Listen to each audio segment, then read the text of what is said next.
Tout d'abord, la rédaction du 1930 vous propose une enquête inédite sur un jeune Suisse de retour du djihad en Syrie. L'homme s'est converti à l'islam extrémiste. Aujourd'hui, il dit regretter son engagement et vouloir rester anonyme pour ne pas être reconnu par ses anciens compagnons d'armes. Son témoignage a valeur de document. Pour la première fois, un journaliste a pu rencontrer un de ces jeunes embrigadés dans le combat en Syrie. Enquête signée François Ruchti. C'est dans cette salle à Lausanne que nous avons rencontré ce jeune de retour du djihad en Syrie. Vous ne verrez pas son visage et n'entendrez pas sa voix. Ses propos sont relus, question de sécurité. Je suis parti en Syrie pour défendre la population. Je ne voulais pas faire d'attentat suicide, jamais. À l'époque, c'était pour moi un djihad légitime, pour lutter contre le régime de Bachar qui utilisait des armes chimiques pour massacrer son peuple. Je voulais faire quelque chose pour le stopper, mais je n'ai pas combattu. Je voulais aider.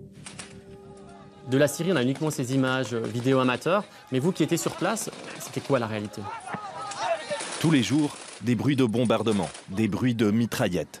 Un certain temps, j'étais dans une maison avec 80 à 150 djihadistes. Dans cette maison, l'étage du haut était pour les futurs combattants et l'étage du bas réservé à ceux qui voulaient se faire sauter. Et ils étaient nombreux? Une quinzaine. C'étaient des gens qui étaient venus exprès pour ça. Ils attendaient le bonjour, demain ou dans 9 mois. On leur disait c'est ton tour, tu vas te préparer et te faire sauter. Eux ne faisaient pas d'entraînement militaire et ils étaient mieux traités. Quel était leur état d'esprit et comment ils se sentaient? Ils espéraient être le plus proche possible d'Allah. Ils ne remettaient rien en question. Vous me dites que vous n'avez pas combattu, mais vous avez vu des choses vraiment choquantes, comme par exemple les ambulances.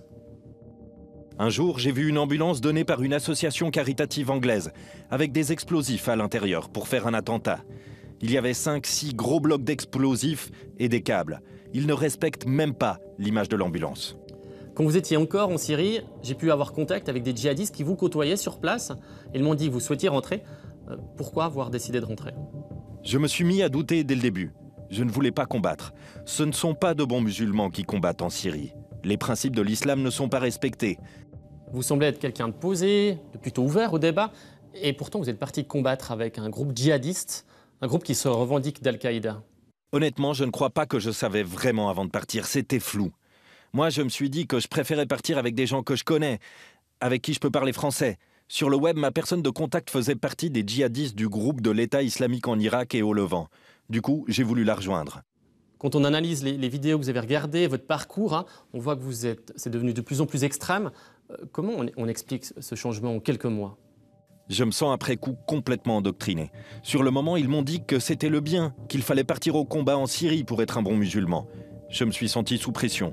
Maintenant, j'ai beaucoup de regrets, car ici, en Suisse, tout le monde me disait de ne pas partir. J'avais 50 warnings et j'ai couru contre le mur.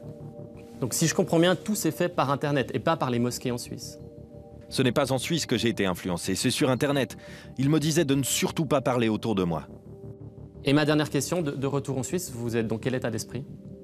Il y a des moments, je suis en pleurs et des moments où je n'arrive plus rien à faire. C'était des mois d'enfer. J'ai tellement de regrets. Lui est de retour, mais des dizaines de jeunes du réseau français qui avaient organisé son départ sont toujours en Syrie.